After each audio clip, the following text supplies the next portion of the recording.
SN2 की mechanism आपने लिख ली थी, और SN2 की मैकेनिज्म में हम बात कर रहे थे कार्बन न्यूक्लियोफाइल्स की। कार्बन न्यूक्लियोफाइल्स की हम बात कर रहे थे।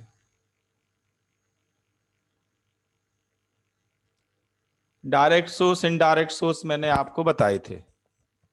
यहां तक आपको कुछ पूछना हो तो बोलें। यहां तक आपको कुछ पूछना हो बताएं मुझे।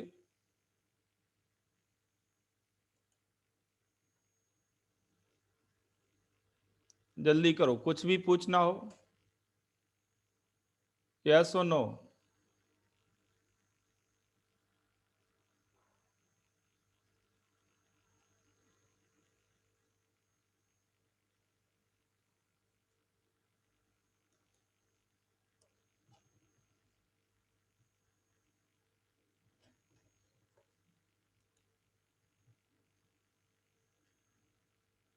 ठीक है, तो हम कार्बन न्यूक्लियोफाइल की बात कर रहे थे, इनडायरेक्ट रिएक्शंस की हम बात कर रहे थे।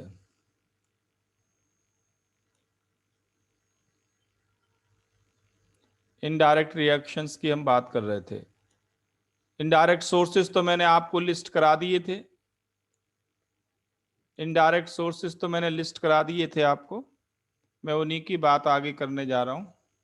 ठीक है, लास्ट क्लास में आई थिंक आपने ये रिएक्शन लिखी थी कि अगर आपके पास कोई टर्मिनल एल्काइन है, उसमें मेटल डाल दो पहले और फिर एल्काइल हैलाइड ऐड करो, तो आपको सेकंड स्टेप में ये SN2 मिलेगी।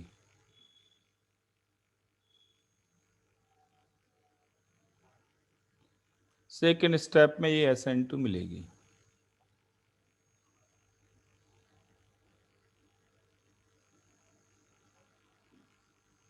ठीक है, दूसरा आपने इनडायरेक्ट सोर्स ये लिखा था कि किसी एल्काइल हैलाइड में Mg ऐड करो ड्राई ईथर मीडियम में, तो आपको R ड्राई ईथर मीडियम में तो RMgX बनेगा पहले। ये लिख लिया था आपने।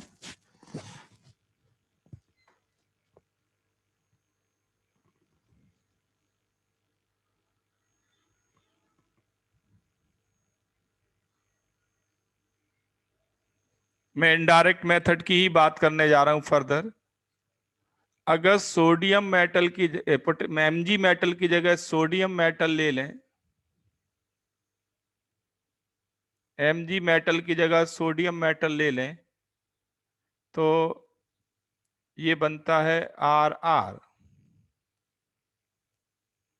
इसका नाम है, नेम रिएक्शन है ये, फोर्स रिएक्शन कहते हैं इसको।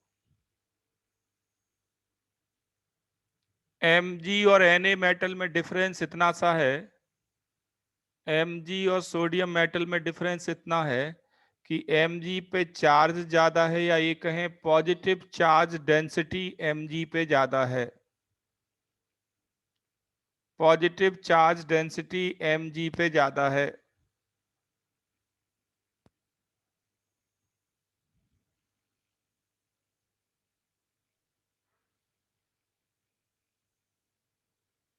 तो R माइनस को कौन स्टेबलाइज करेगा ज्यादा? एनायन को कौन स्टेबलाइज करेगा ज्यादा? Mg2+ ज्यादा स्टेबलाइज करेगा या Na+?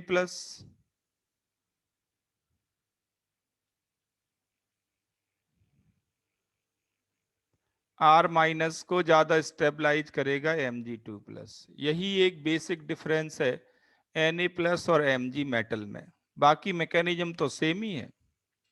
सेम मैकेनिज्म है ये कि पहले RX बॉन्ड टूटेगा, R++X- बनेगा। R+ इसलिए बन गया क्योंकि इसे 2 इलेक्ट्रॉन सोडियम मेटल से मिल जाएंगे। 2 इलेक्ट्रॉन सोडियम मेटल से मिल जाएंगे, R- बन जाएगा। बट यहां पे जो ये R- है, ये स्टेबलाइज नहीं हो पाता। R- स्टेबलाइज नहीं हो पाता। Na+ उसको स्टेबल नहीं कर पाता ज्यादा। ये 2 इलेक्ट्रॉन आए कहां से? सोडियम मेटल से।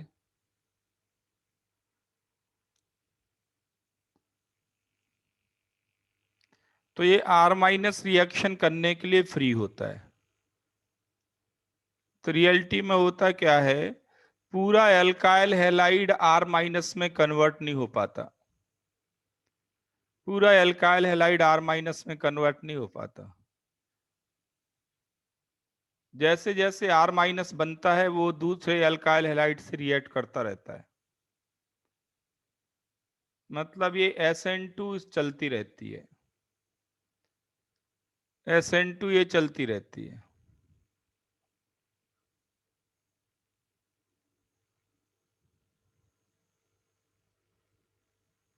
ये एल्केन आपको मिल जाएगा। तो RX ही सबस्ट्रेट है, RX ही कार्बेनियन का सोर्स है, इसी से कार्बेनियन बन रहा है और इसी के अल्काइल हैलाइड पे फर्दर रिएक्शन हो रही है, क्योंकि वो कार्बेनियन स्टेबलाइज नहीं हो रहा। यहाँ पे तो मैंने कार्बेनियन टर्मिनल एल्काइन से बनाया था और दूसरा मोल एल्काइल हैलाइड लेना पड़ा कुछ और। यहाँ कुछ और लेने की जरूरत नहीं है।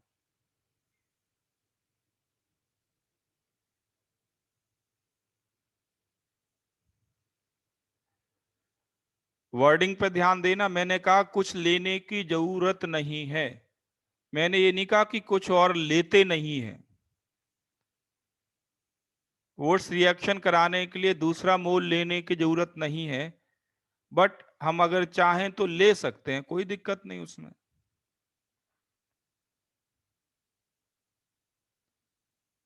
यहां तक लिख लिया सबने?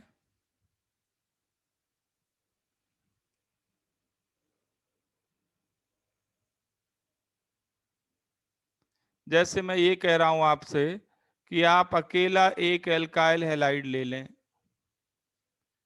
सोडियम ड्राई ईथर मीडियम ले लें, तो आपको CH3CH3 एल्केन मिल जाएगा। बट अगर आप CH3Br और C2H5Br ले लें, sodium dry ether medium,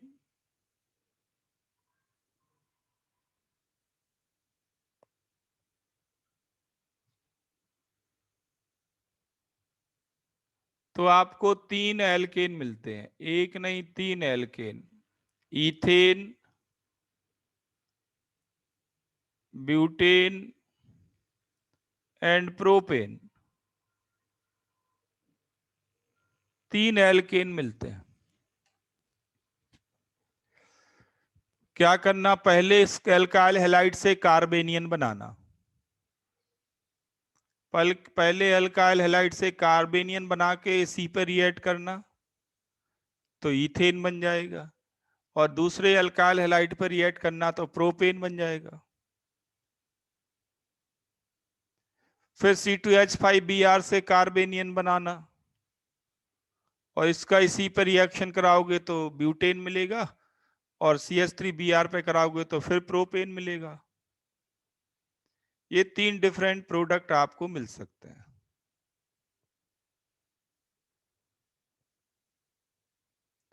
CH3CH3 product कहलाता है सेल्फ कंडेंसेशन प्रोडक्ट। सेल्फ मतलब इसकी आपस में खुद से ही रिएक्शन हो जाए, ये भी सेल्फ कंडेंसेशन। बट CH3C2H5 कहलाता है क्रॉस कंडेंसेशन प्रोडक्ट, या क्रॉस प्रोडक्ट कहते हैं सिंपली। और ये पूरी ऑर्गेनिक के लिए ट्रू है। जब भी सेल्फ कंडेंसेशन और क्रॉस कंडेंसेशन प्रोडक्ट में कंपटीशन हो, मेजर प्रोडक्ट कौन सा बनेगा? मेजर प्रोडक्ट बनेगा क्रॉस कंडेंसेशन प्रोडक्ट। तो इसमें प्रोपेन मेजर प्रोडक्ट बनेगा।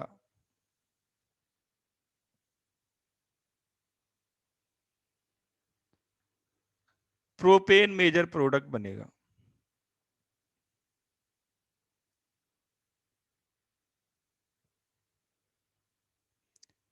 कोई आपसे पूछे वुड्स रिएक्शन किस रिएक्शन का एग्जाम्पल है, ऐसे ही आएगा। वुड्स रिएक्शन क्या है?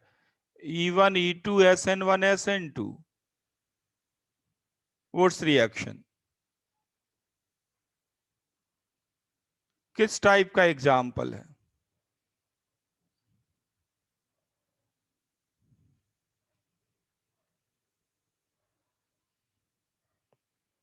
तो वुड्स रिएक्शन है SN2 टाइप। तो इससे प्रोपेन बन जाता है, बट प्रोपेन बनाने के लिए ये मेथड यूज नहीं होता। It is not considered as suitable method to prepare propane, और in general to prepare alkane containing odd number of carbons. Not a suitable method to prepare alkanes containing odd number of carbons.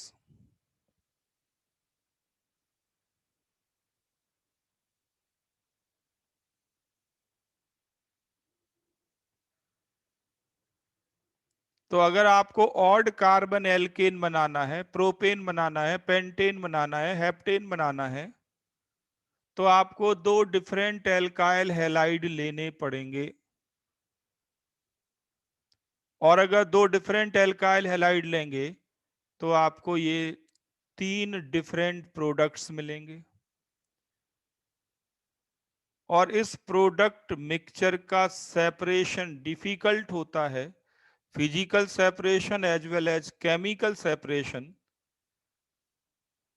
इनके boiling point में small difference होता है, तो fractional distillation से भी ये separate नहीं हो पाते। इनकी केमिकल प्रॉपर्टीज भी बिल्कुल सिमिलर होती हैं, ऑल आर एल्केन्स, तो केमिकल प्रॉपर्टी बेसिस पे भी डिफरेंस नहीं कर पाते।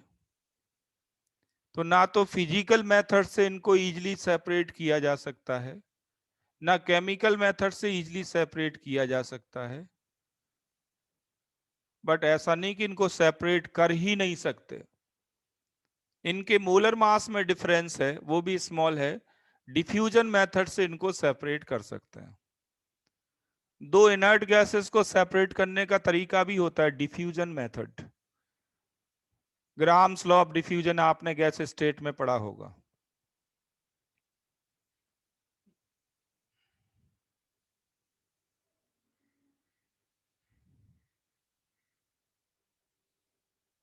ठीक है, तो आर्यन बिल्कुल ठीक है, बिजनेस माइंड है इसका। इसमें कोई प्रॉफिट तो मिलेगा नहीं, तो क्यों करें काम।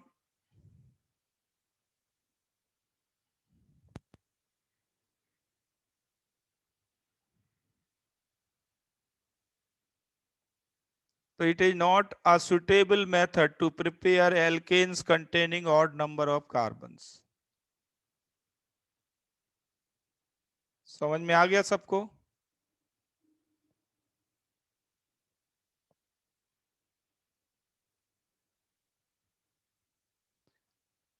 और कई बार इसके बाई प्रोडक्ट भी पूछे जाते हैं कि बाई प्रोडक्ट क्या क्या बन सकते हैं। तो बाई प्रोडक्ट इनमें से किसी एक के थ्रू बनेंगे, E1 या E2 के थ्रू। तो अभी हम E1 E2 पढ़ेंगे तो बताएंगे आपको सारा।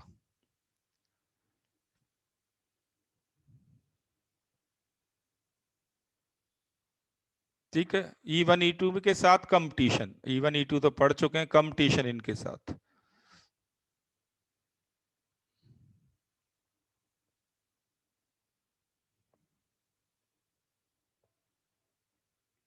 ठीक है, नेक्स्ट इंपॉर्टेंट पॉइंट है, अगर इंटर और इंट्रा मॉलिक्यूलर में फाइट हो तो मान लीजिए आपके पास डाई हैलाइड है, डाई हैलाइड है, और आपने इसमें ऐड कर दिया sodium in dry ether medium.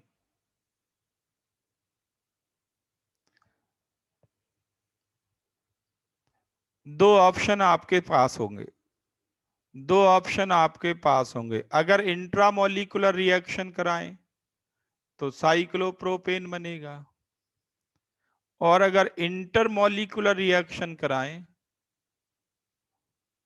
तो आपको इसके 2 मोल लेने पड़ेंगे, आपको इसके 2 मोल लेने पड़ेंगे, ये बन जाएगा।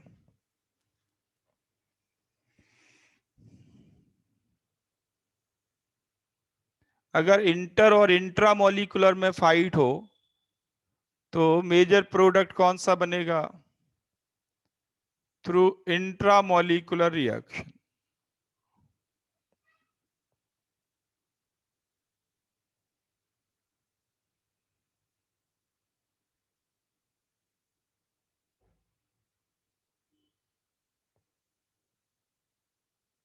और आपको ये मालूम है कि ओपन चेन से साइक्लाइजेशन करना हो तो सबसे आसानी से कितने मेंबर्ड रिंग बनती है?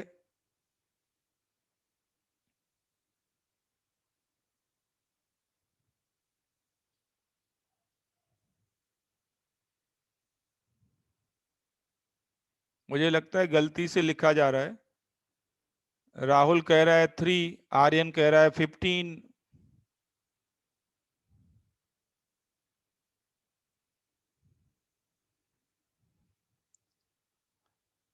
इसका मतलब है आधे बच्चे भूल चुके हैं, आधे बच्चों को याद है। सबसे आसानी से 5 मेंबर्ड रिंग बनती है। ओपन चेन से साइक्लाइजेशन की ईज क्या है? Ease of formation of ring. ये बात आप 2-3 बार पहले भी लिख चुके हैं, ऐसा नहीं मैं कोई पहली बार बता रहा हूं। ओपन चेन से साइक्लाइज करके रिंग बनाने के लिए ये ऑर्डर है 5, 6, 7, 3। 8 ऑफ 4 मेंबर्ड रिंग नहीं बनाना। 8 ऑफ 4 मेंबर्ड रिंग नहीं बनाना। ये साइक्लाइजेशन नहीं होता।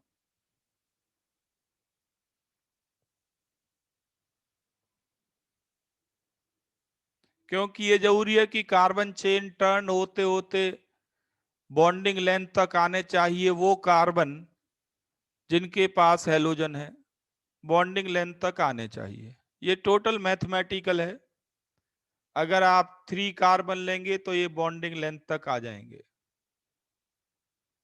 अगर आप 4 कार्बन लेंगे तो ये बॉन्डिंग लेंथ तक नहीं आते, ये दूर होते हैं। 5 कार्बन लेंगे तो बॉन्डिंग लेंथ तक बेस्ट आएंगे।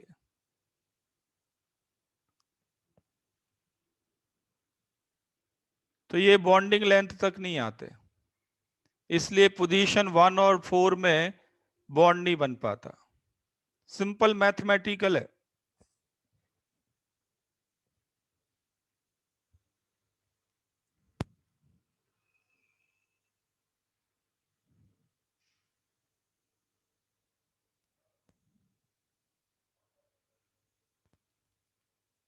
तो होपफुली अब याद रहेगा।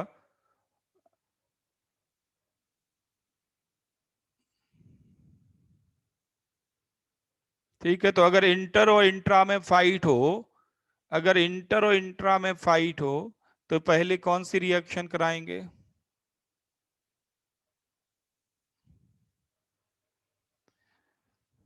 लेकिन कंपटीशन में ऐसे नहीं आना जैसे आपको दिख रहा है।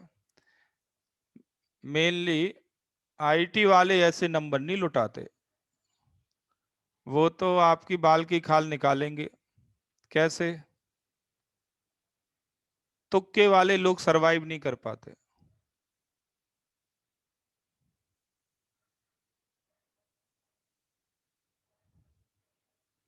मान लीजिए आपको ये गिवन है ऑर्गेनिक कंपाउंड,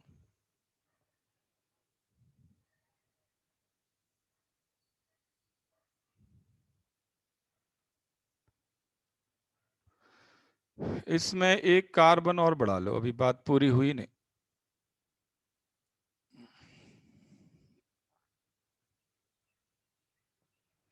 इसमें आपने सोडियम ड्राई ईथर मीडियम में ले लिया।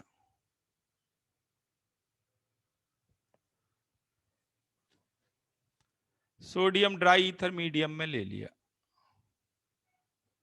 कोई भी अनम्यूट करके समझाए रिएक्शन कहां पे होगी? ये CCl बॉन्ड है, ये CCl बॉन्ड है, ये भी CCl बॉन्ड है।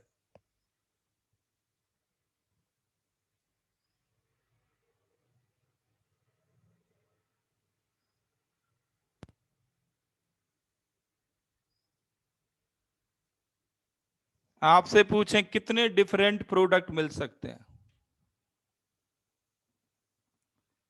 कितने डिफरेंट प्रोडक्ट मिल सकते हैं?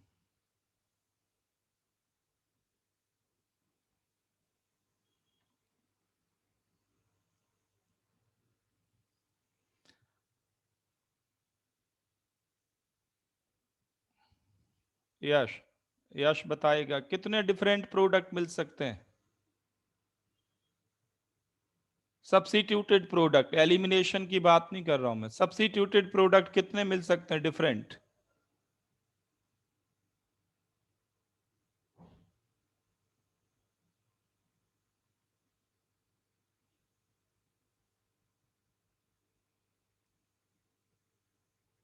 सिक्स प्रोडक्ट मिल सकते हैं डिफरेंट।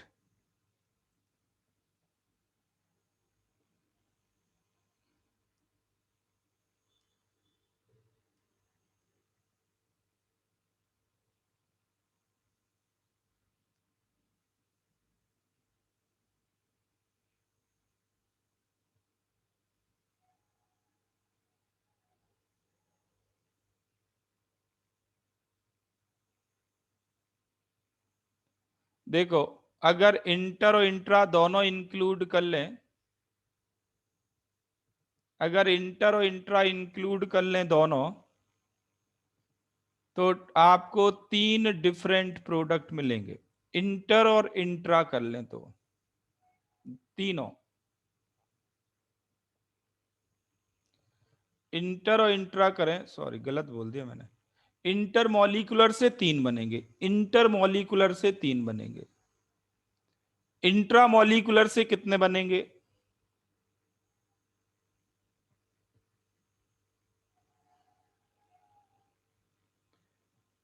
इंटर मॉलिक्यूलर से तीन प्रोडक्ट बनेंगे, बिल्कुल वैसे ही जैसे यहां बनाए, ऊपर हमने बनाए हैं यहां पे, ये पिछले केस में, सॉरी पिछले में था तीन।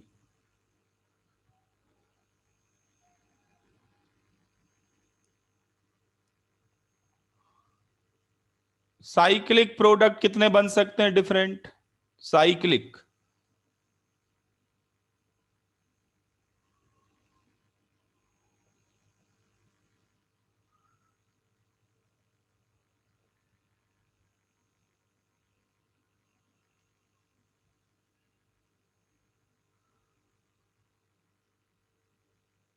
आर्यन गुप्ता आपको कैसे लगा बेटा दो बनेंगे डिफरेंट? अनम्यूट करके बोलो, समझाओ आर्यन। जिन बच्चों को दो डिफरेंट प्रोडक्ट लग रहे हैं वो समझाएं, कोई भी हम लोग एक बन सकते हैं, बोलो। एक एक 6 मेंबर और एक 5 मेंबर। एक 6 मेंबर्ड और एक 5 मेंबर्ड, अच्छा। वाशिव आपका क्या कहना है? Sir same. सेम। मुझे तो केवल ऐसे लग रहा है कि 6 मेंबर रिंग बनेगी, 5 मेंबर रिंग तो बनने वाली है नहीं। ये एक 6 मेंबर रिंग बनेगी।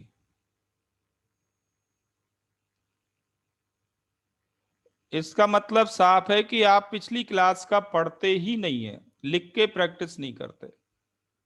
बहुत मुश्किल हालात हैं आप लोगों के। इस CCl बॉन्ड पे तो रिएक्शन ही नहीं होनी है SN2।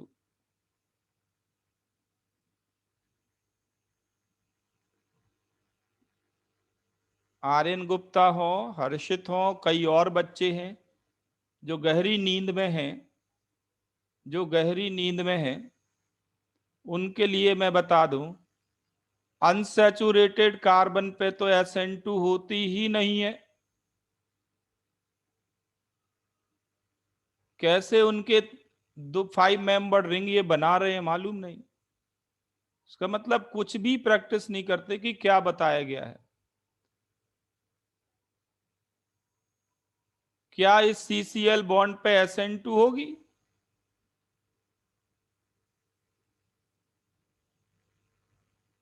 फिर ये 5 मेंबर रिंग कहां से बन रही है?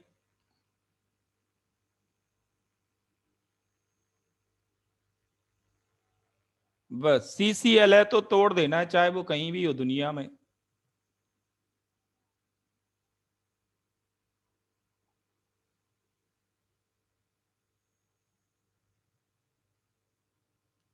तभी मैं कह रहा था कि आईटी में बिल्कुल ऐसे ही आना है। जो रटने वाले बच्चे हैं उनका तो कुछ होना ही नहीं है। जिन्होंने ये रट लिया हो कि CCL बॉन्ड तोड़ के और बस कार्बन कार्बन बॉन्ड बना लो, या जो ऐसे पढ़ते हैं, कई बार क्या होता है ना, स्कूल लेवल की किताबों में ऐसे लिखा होता है, स्कूल लेवल की बुक्स में 100% क्रैमिंग। ऐसे बच्चे तो डूबने ही हैं, भगवान नहीं बचा सकता उनको। ऐसे बॉक्स बने होते हैं कि ये एक्स और ये एक्स सोडियम के साथ बाहर जाएंगे। आप देखना प्रदीप बुक में ऐसे लिखा मिलेगा। इसे कहते हैं प्योर क्रैमिंग, इम्प्योर क्रैमिंग नहीं, प्योर क्रैमिंग।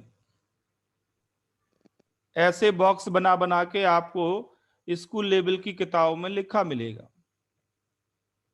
और अगर ऐसे आपको रट्टे लगे हैं तो आप 5 मेंबर रिंग भी बनाओगे, 6 मेंबर रिंग भी बनाओगे।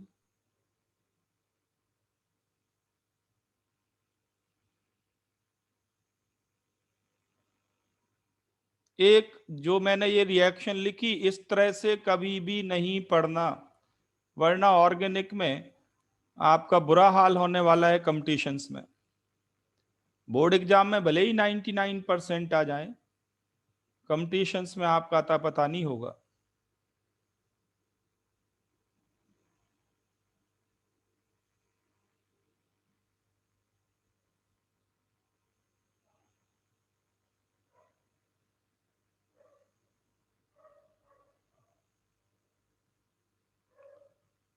तो ये तो अजीब गरीब बात है, इतनी बार बताने के बाद कि अनसेचुरेटेड कार्बन पे हेलोजन हो, SN2 नहीं होगी, बावजूद उसके आप लोग करेंगे वही काम।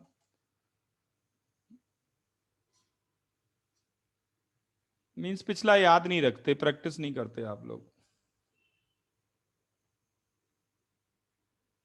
समझ में आ गया सबको? ये पुरानी प्रॉब्लम है, जेई एडवांस में आई हुई प्रॉब्लम है कि अगर आपके पास मान लीजिए ये हैलाइड है और इसमें आपने Na ड्राई ईथर डाल दिया, प्रोडक्ट का IUPAC नेम बताओ। प्रोडक्ट का IUPAC नेम बताओ।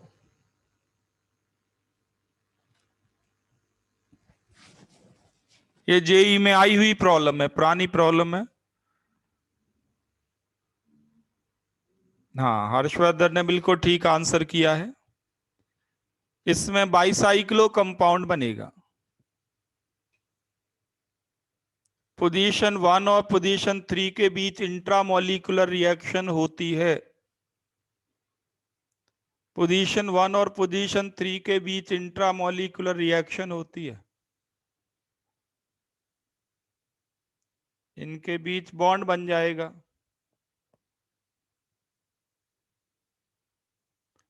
So it is bicyclo 110 butane.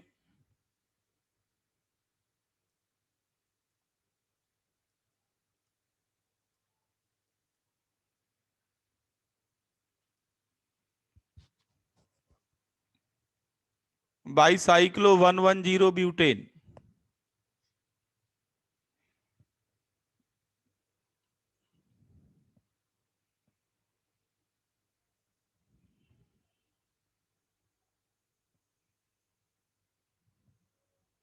ठीक है। अगर आपके पास ये एल्काइल हैलाइड हो, Na ड्राई ईथर मीडियम डाल दिया, ये तो सिंपल है। इसमें बताओ आप प्रोडक्ट का IUPAC नेम क्या होगा? तो बहुत आसान है।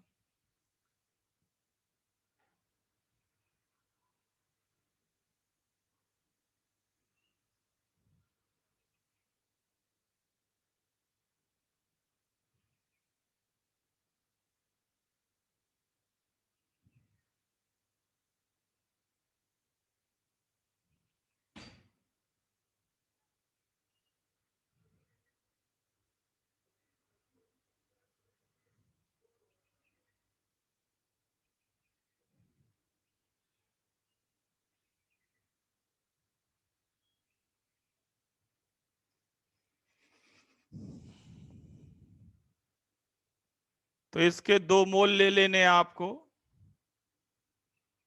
ये प्रोडक्ट बन जाएगा।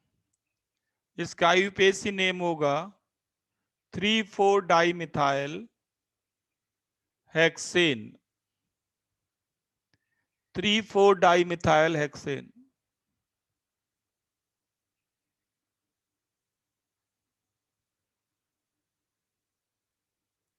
बट अगर इसको इसको भी मैं प्रॉब्लम में चेंज करूं तो देखो प्रॉब्लम कैसे आनी है। प्रॉब्लम इस तरह से आती है कंपटीशन में कि आपके पास C4H9Cl, C4H9Cl एक एल्काइल हैलाइड है, एक एल्काइल हैलाइड है मैक्सिमम बॉइलिंग पॉइंट का।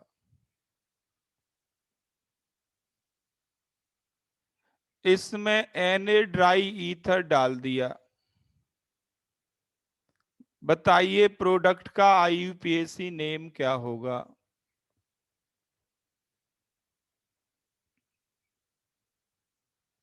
डायरेक्ट क्वेश्चंस बहुत कम आते हैं, थोड़ा उसमें कुछ ना कुछ लिंक करेंगे किसी दूसरी चीज को।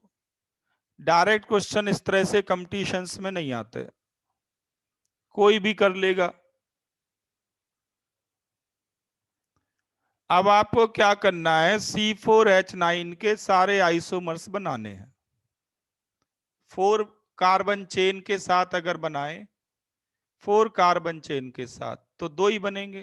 4 कार्बन की चेन के साथ एक बनेगा 1 क्लोरो, एक बनेगा 2 क्लोरो। 3 कार्बन की लॉन्गेस्ट चेन ले लें तो 3 कार्बन की लॉन्गेस्ट चेन ले लें तो भी 2 ही बनेंगे। एक प्राइमरी एक टर्शरी।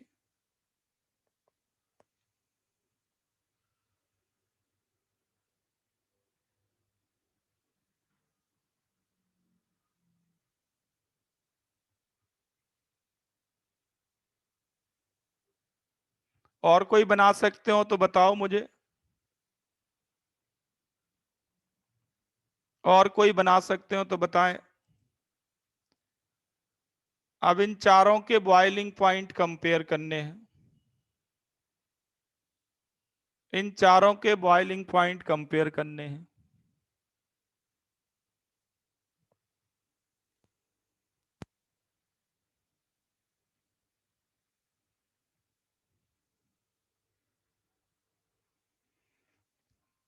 तो लॉन्गेस्ट कार्बन चेन 4 कार्बन की है, उनके बॉइलिंग पॉइंट ज्यादा होंगे 3 और 4 से। पहला क्लासिफिकेशन तो ये।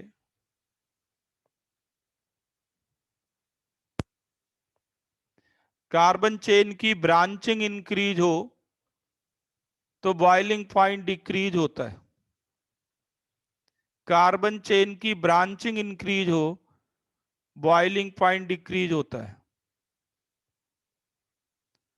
ब्रांचिंग बढ़ने से सरफेस एरिया कम होता है मॉलिक्यूल का। ब्रांचिंग बढ़ने से सरफेस एरिया कम होता है।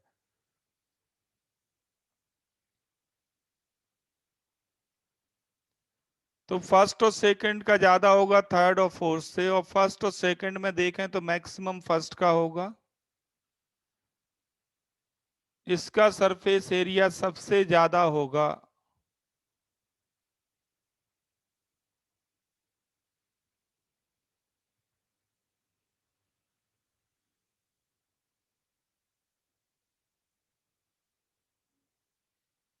सबसे कम सरफेस एरिया फोर्थ का होगा। तो मैक्सिमम फर्स्ट है और मिनिमम फोर्थ है। और अगर मैक्सिमम बॉइलिंग पॉइंट का ये आइसोमर है तो प्रोडक्ट क्या बनेगा? प्रोडक्ट बनेगा ऑक्टेन स्ट्रेट चेन।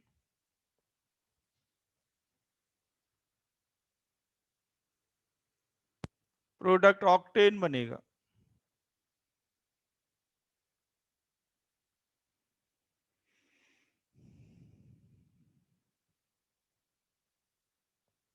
अब अगर आपसे ये कहते हैं कि C4H9Cl एक आइसोमर है जिसका बॉइलिंग पॉइंट सेकंड हाईएस्ट है, सेकंड हाईएस्ट, प्रोडक्ट का IUPAC नेम बताओ।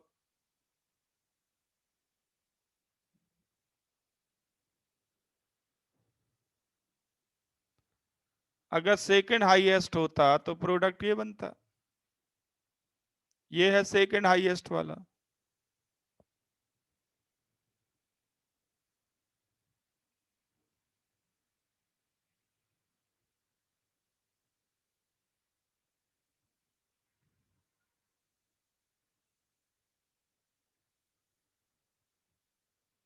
इसी को अगर मैं स्टीरियो केमिस्ट्री की फॉर्म में लेके जाऊं तो आपसे ये कहूंगा कि C4H9Cl एक कायरल मॉलिक्यूल है। It is a chiral molecule. बताइए प्रोडक्ट का IUPAC नेम क्या होगा? अगर मैं स्टीरियो से इसको लिंक कर दूं, ये कहूं कि C4H9Cl एक कायरल मॉलिक्यूल है,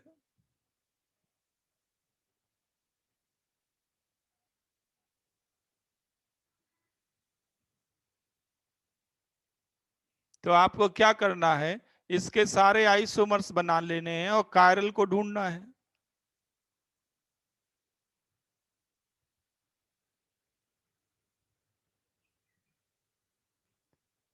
प्रॉब्लम समझ में आ रही किस तरह से आनी है? डायरेक्ट नहीं आनी कि अल्काइल हैलाइड दे दिया प्रोडक्ट बता दो क्या बन गया, कोई भी कर लेगा।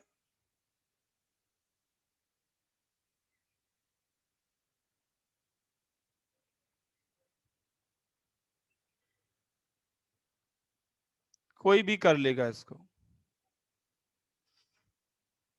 एक और प्रॉब्लम लिखो, आप इसका IUPAC नेम लिखेंगे।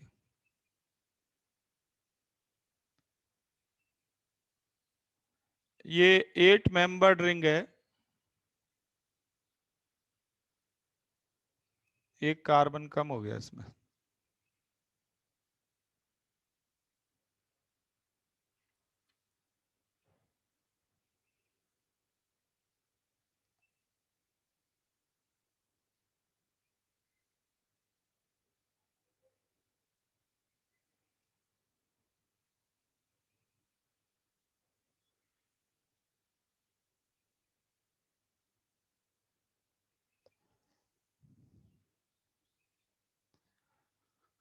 अगर इसके डाई हैलाइड में अगर इसके डाई हैलाइड में सोडियम ड्राई ईथर डाल दें तो प्रोडक्ट का IUPAC नेम बताना।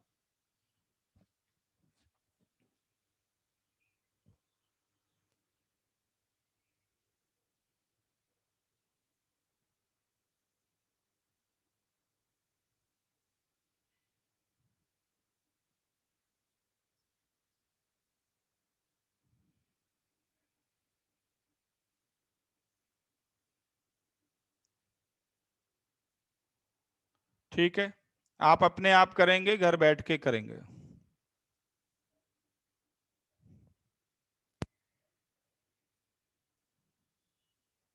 नेक्स्ट देखो, मैं इनडायरेक्ट सोर्सेस की बात कर रहा हूं कार्बन न्यूक्लियोफाइल की, ध्यान देना। RX में मेटल हमने Mg ऐड किया ड्राई ईथर मीडियम में, सोडियम ऐड किया ड्राई ईथर मीडियम में।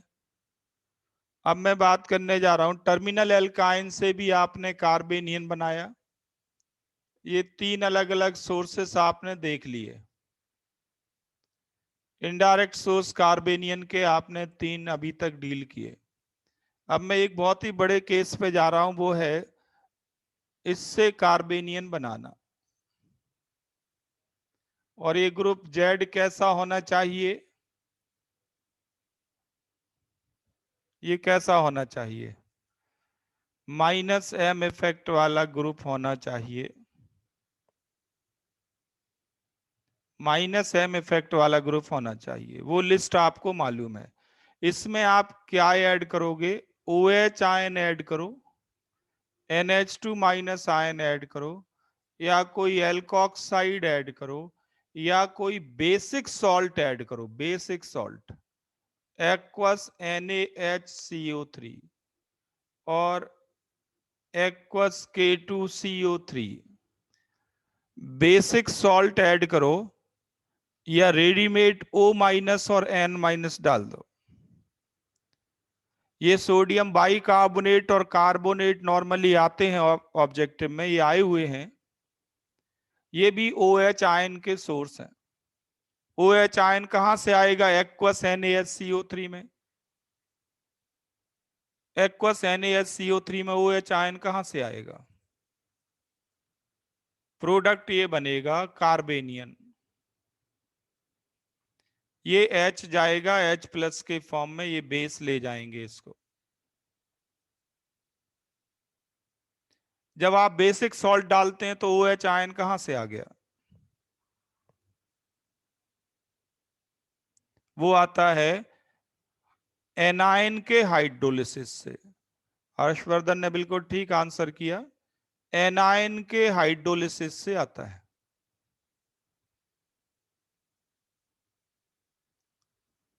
तो ऐसे सोचें कि ये इनडायरेक्ट सोर्स है हाइड्रोक्साइड आयन का। K2CO3 इनडायरेक्ट सोर्स है हाइड्रोक्साइड आयन का। इनको ले जाना है ये एसिडिक H, और इस H को एसिडिक किसने बनाया? इस H को एसिडिक किसने बनाया?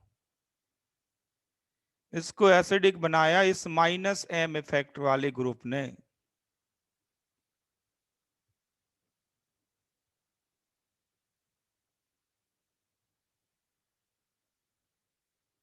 लिख लिया इसको? बहुत बढ़िया। अब देखो, प्रॉब्लम इस तरह से आएगी और मुझे लगता है कि आप कर लेंगे बगैर बताए ही।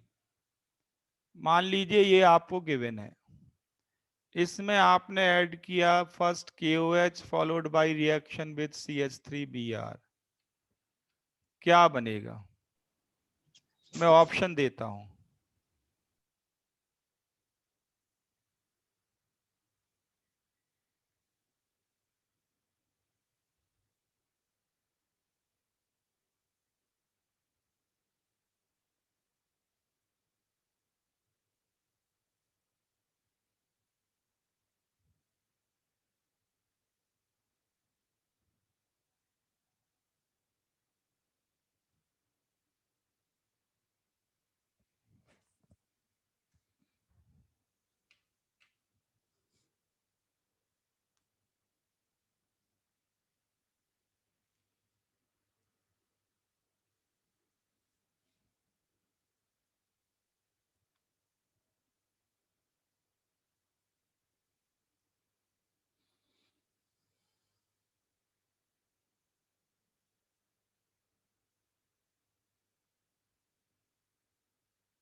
तो राहुल ने बिल्कुल ठीक आंसर किया,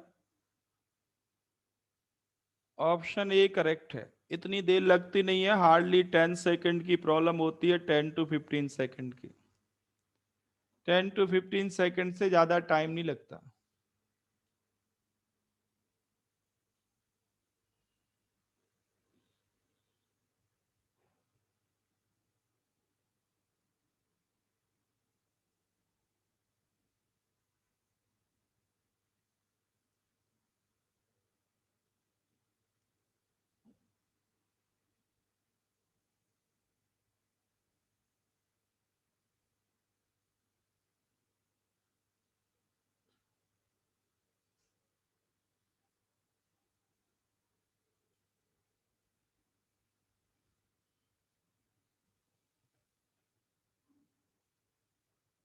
ए बनेगा। रीजन बिल्कुल सिंपल है, C डबल बॉन्ड O के नेक्स्ट CH को देखो। C डबल बॉन्ड O का नेक्स्ट CH, ये CH एसिडिक CH है, तो बेस इस एसिडिक H को ले जाएगा और कार्बेनियन बनाएगा।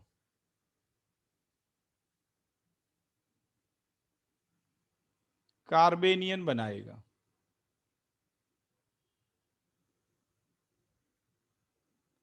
और अगले स्टेप में CH3Br रिएक्ट करेगा, Br बाहर जाएगा।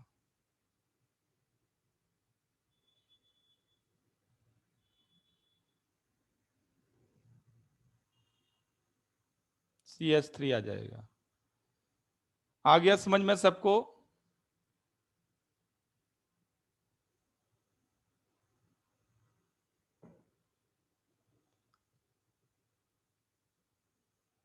बट नेक्स्ट पॉइंट मैं बताने जा रहा हूं उन बच्चों के लिए जो टॉपर बनते हैं, जो रैंकर बनते हैं। और ये प्रॉब्लम बहुत बढ़िया प्रॉब्लम है और जेई में कई कई बार आ चुकी है, कई कई बार आ चुकी है, इसी से कनेक्टेड है। और ये बात आपके दिमाग में आनी भी चाहिए। इसका अगर हम रेजोनेंस लिखें तो नेगेटिव चार्ज डिस्पर्स्ड होके O पे पहुंचता है। यस और नो?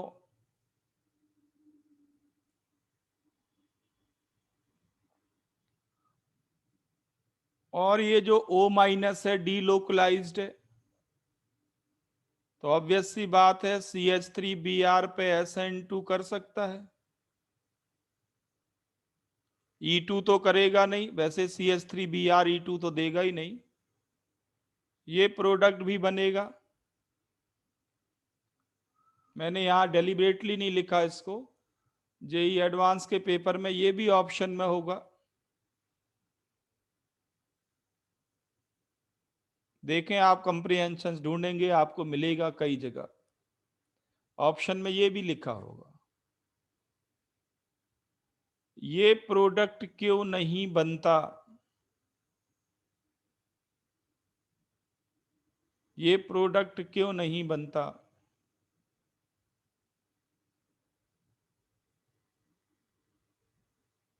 ऑक्सीजन के थ्रू SN2 क्यों नहीं होती? कार्बन के थ्रू SN2 क्यों होती है?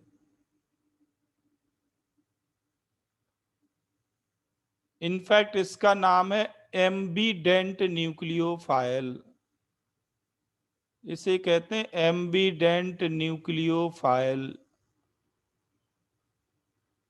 एम्बीडेंट न्यूक्लियोफाइल उसको कहते हैं जिसके पास दो डिफरेंट डोनर साइट्स हों, जो दो डिफरेंट डोनर साइट से SN2 कर सकता हो, बट करता किसी एक साइट के थ्रू ही है। There are two nucleophilic sites in an attacking reagent, but reaction proceed through only one.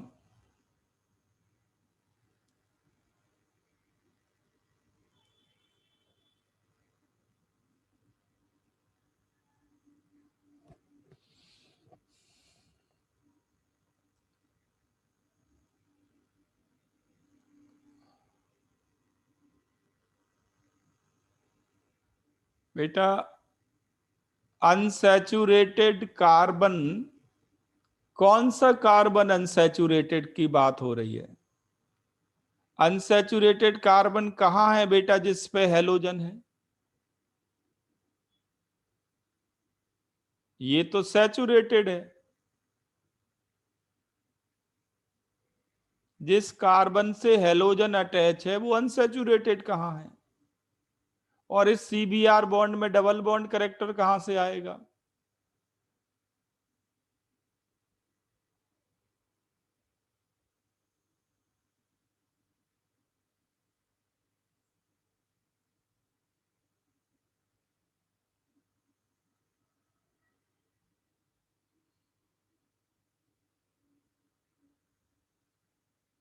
हाँ चलो देखो, अभी आपने इतना सोच नहीं पा रहे, वो सोच भी नहीं पाएंगे।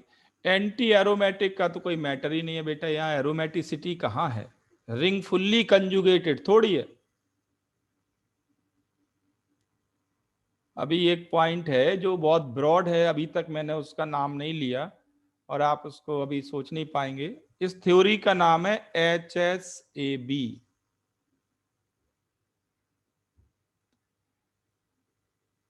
HSAB, hard soft acid base theory.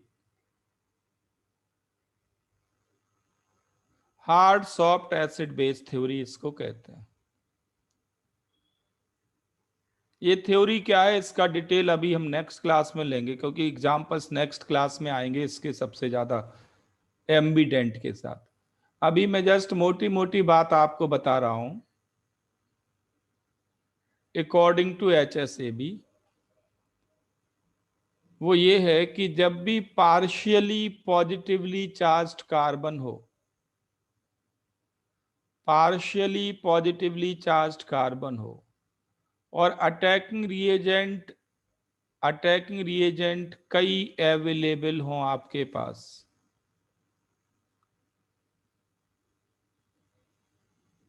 तो रिएक्शन उसके थ्रू होगी जो इनमें से सबसे कम इलेक्ट्रोनेगेटिव एलिमेंट है।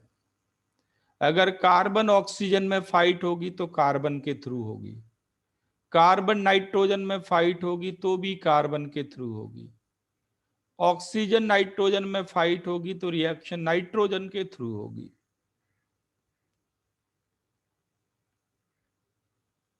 अगर आपके पास पार्शियली पॉजिटिवली चार्ज्ड कार्बन है तो कार्बन कार्बन से कंबाइन करेगा और SN2 रिएक्शन होगी। ऐसा क्यों हुआ, अभी इसको आप पेंडिंग रखें, अगली क्लास में इसका डिटेल हम डिस्कस करने वाले हैं पूरा, ये थ्योरी है क्या। बट जस्ट यहां पे नोट कर लें, अकॉर्डिंग टू HSAB, ये पूरी ऑर्गेनिक में कई कई जगह पॉइंट आएगा। अब आपको मिलेंगी 2 या 2 से ज्यादा अटैकिंग साइट्स,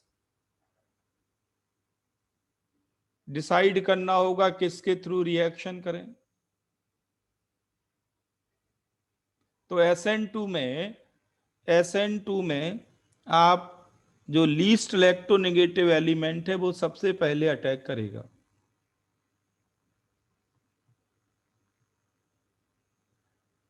और SN1 में उल्टा होगा, SN1 भी अभी करेंगे आगे, SN1 में ठीक उल्टा होता है, जो मोस्ट इलेक्ट्रोनेगेटिव है वो पहले अटैक करता है।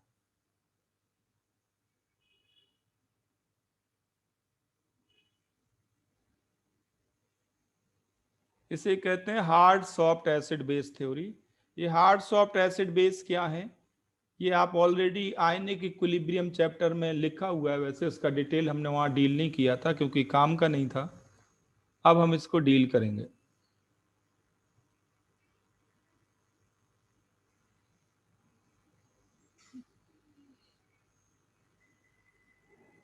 ठीक है, अभी इसको पेंडिंग रखो, एम्बिडेंट न्यूक्लियोफाइल को नेक्स्ट क्लास में लेंगे। पर ये समझ में आ गया सबको कि कार्बन ऑक्सीजन में फाइट हो तो कार्बन के थ्रू लिखना है SN2।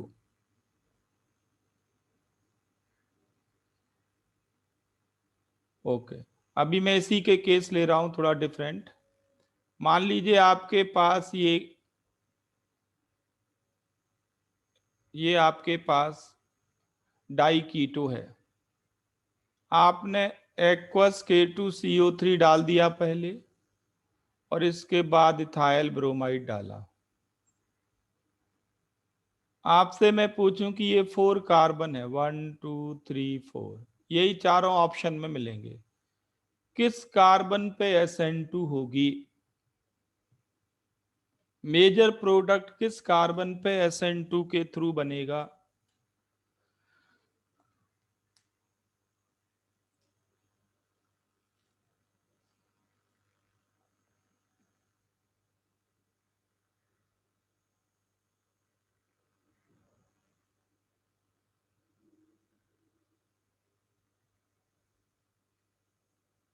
अनुषा बेटा, कार्बन नंबर 5 कौन सा लेंगे, सैचुरेटेड कार्बन पे SN2 सैचुरेटेड कार्बन को कार्बेनियन में बदलते हैं।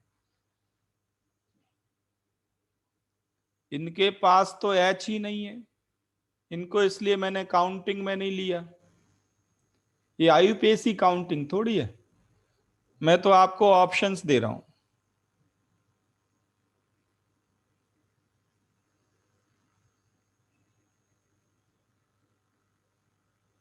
तो कार्बन नंबर 2 पे इथाइल ग्रुप आएगा। यस और नो?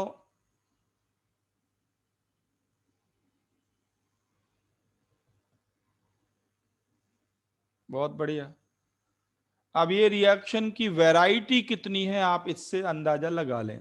मैं एक एक करके केस लिख रहा हूं। CH2 whole twice, CH2 sorry गलत लिख दिया, CH2 CN whole twice.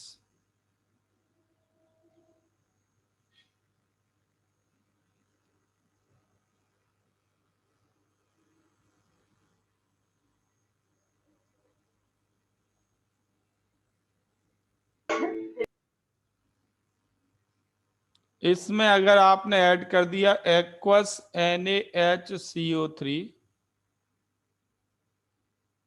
Followed by reaction with ethyl bromide, methyl bromide like that, क्या बनेगा?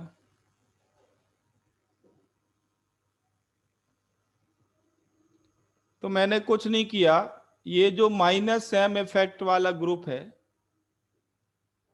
-M इफेक्ट, मैंने इस ग्रुप को बदल दिया।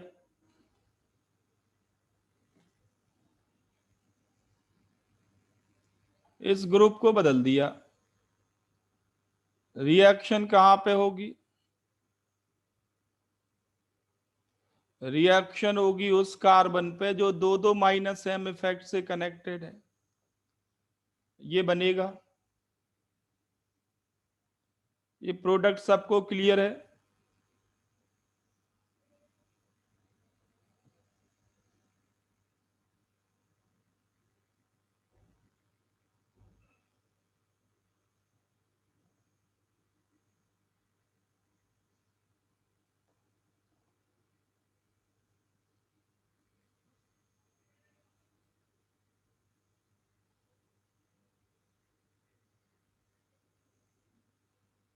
बहुत बढ़िया। अब देखो नॉर्मली एस्टर में कैसे केस आते हैं वो मैं बताता हूं। बिल्कुल ऐसे ही लिखा आता है।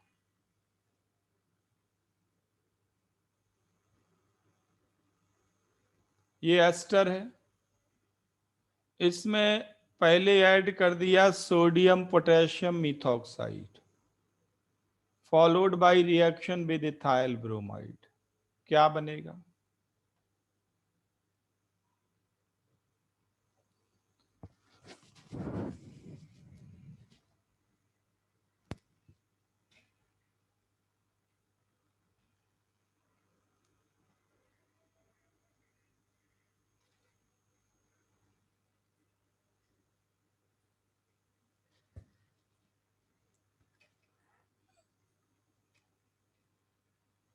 C double bond OOR, C double bond OOR,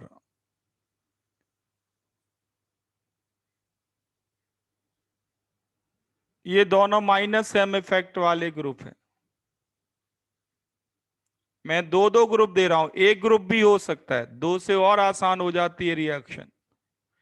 एक ग्रुप भी हो सकता है।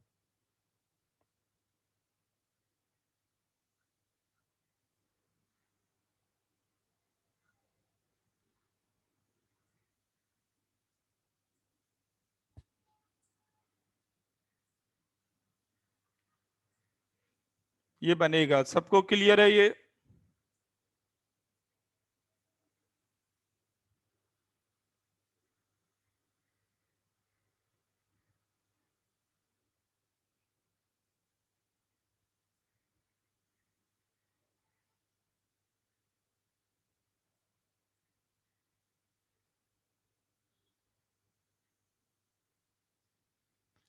ये मैंने दो ग्रुप दिए, दो ग्रुप की जगह आप एक ग्रुप ले सकते हैं, कोई प्रॉब्लम नहीं है। मान लो मैंने आपको ऐसे दे दिया, इसमें आपने ऐड किया sodium potassium ethoxide followed by methyl bromide,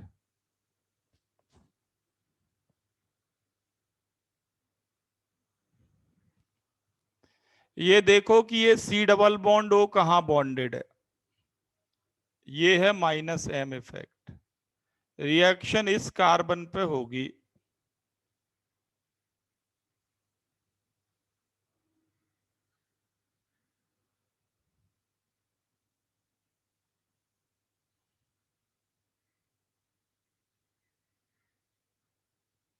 ये बन जाएगा। सबको समझ में आ गया?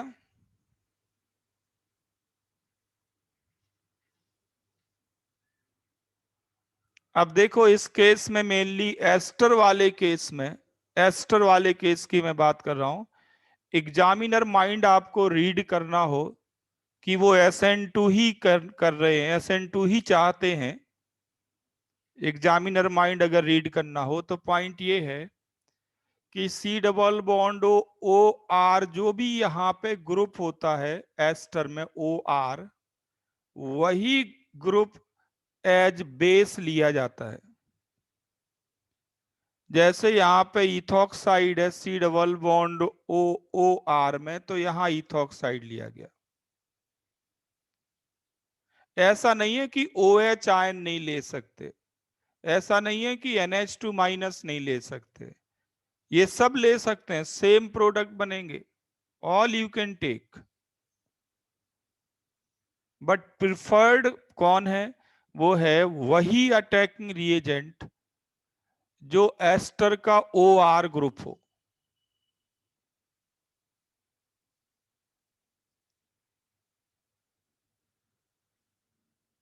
ये है एग्जामिनर माइंड। अगर सेम अटैकिंग रिएजेंट है तो समझ लेना कि आपको SN2 लिखनी है C डबल बॉन्ड हो के एडजेसेंट कार्बन पे।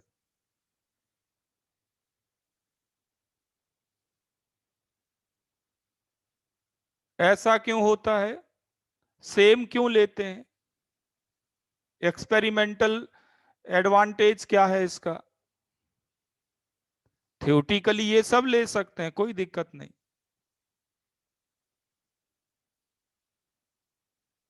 हाँ, राधिका का बिल्कुल ठीक आंसर है। आपको laser number of by product मिलेंगे। देखो क्या है यहाँ पे मामला, मैं एक एग्जांपल से आपको क्लियर करता हूं।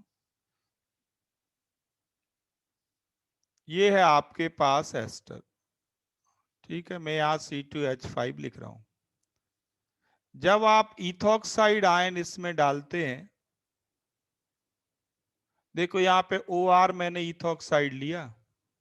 जब आप इथॉक्साइड डालते हैं तो इथॉक्साइड के पास दो चॉइस होती हैं, इथॉक्साइड के पास दो चॉइस होती हैं, ये आप पहले भी डिस्कस कर चुके हैं।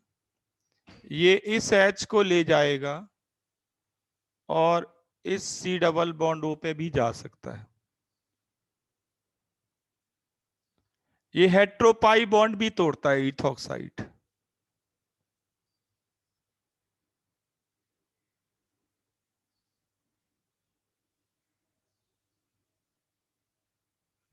बट आपको ये मालूम है कि फर्स्ट पॉसिबिलिटी किसकी है? फर्स्ट कॉलिजन इथॉक्साइड का किसके साथ होगा? इस H के साथ या interior C double bond O पे पहुंचेगा?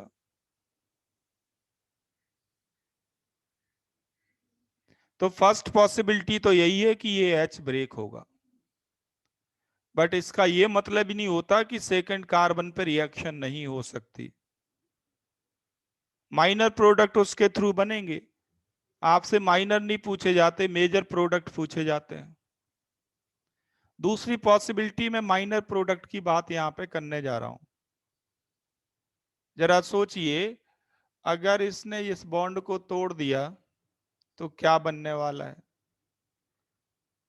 यहाँ पे इथॉक्साइड आएगा। माइनर पॉसिबिलिटी की बात कर रहा हूं मैं, बाई प्रोडक्ट की। यही बनेगा, यस और नो?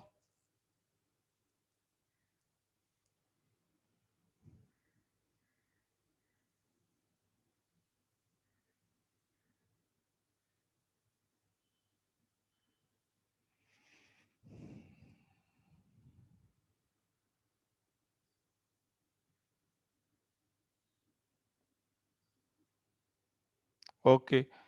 अब देखो ये पॉइंट भी जनरलाइज्ड है। टेट्राहेड्रल कार्बन पे 2 ऑक्सीजन अनस्टेबल होती हैं, ये तो 3 ऑक्सीजन है। टेट्राहेड्रल कार्बन पे 2 ऑक्सीजन अनस्टेबल होती हैं। Tetrahedral, I am saying tetrahedral, ध्यान देना। इनके लॉन पेयर के बीच रिपल्शन लगता है, ये टूटेगा, और टूटेगा तो किसी एक को बाहर जाना पड़ेगा। मान लो ये बाहर चला गया, जो पहले प्रेजेंट था वो बाहर चला गया, मान लीजिए। जाने को तो कोई भी जा सकता है।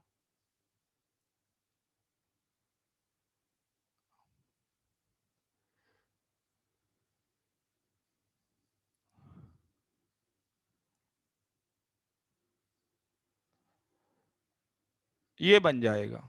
अब बताओ, अगर इथॉक्साइड इंटीरियर कार्बन पे गया तो भी क्या सबस्ट्रेट में कोई चेंज आया?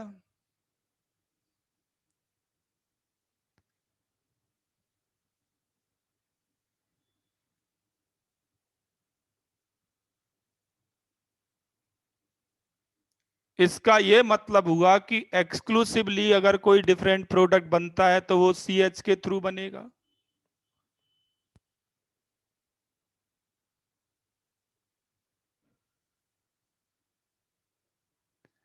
जरा सोचिए, अगर मैं इस इथॉक्साइड की जगह मिथॉक्साइड ले लेता, क्या होता?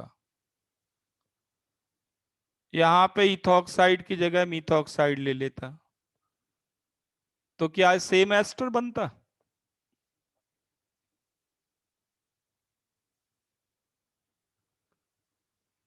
तो एक डिफरेंट एस्टर बन गया ना, बाई प्रोडक्ट हो गया। फिर ये रिएक्टेंट थोड़ी रहा, यहां तो रिएक्टेंट वापस बन गया था।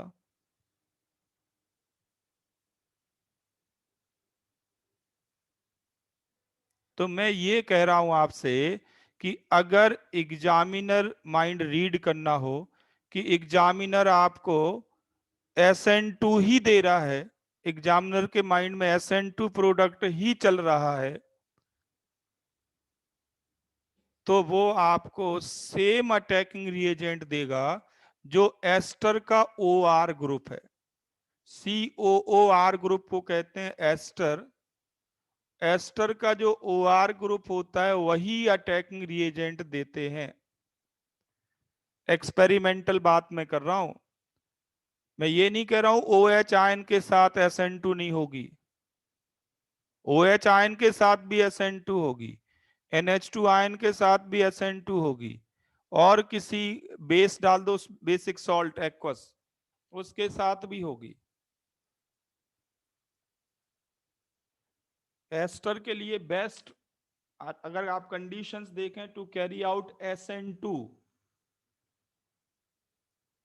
तो OR ही अटैकिंग रिएजेंट लेते हैं।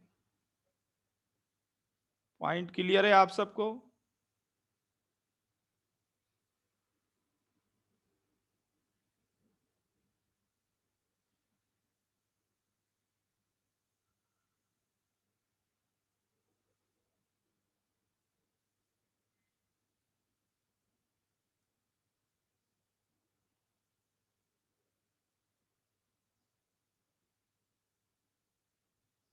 चलो ठीक है, यहां तक आप प्रैक्टिस करो, नेक्स्ट क्लास में इसको कंटिन्यू करेंगे। ये आप प्रैक्टिस करते जाएं, ध्यान रखना ये सब एल्डिहाइड, कीटोन, एस्टर, साइनो, ये आगे भी आएंगे। वहां मैं द्वारा मैकेनिज्म नहीं लिखूंगा, जो चीज आपने एक बार कवर कर ली उसमें द्वारा टाइम नहीं लगाने वाला मैं।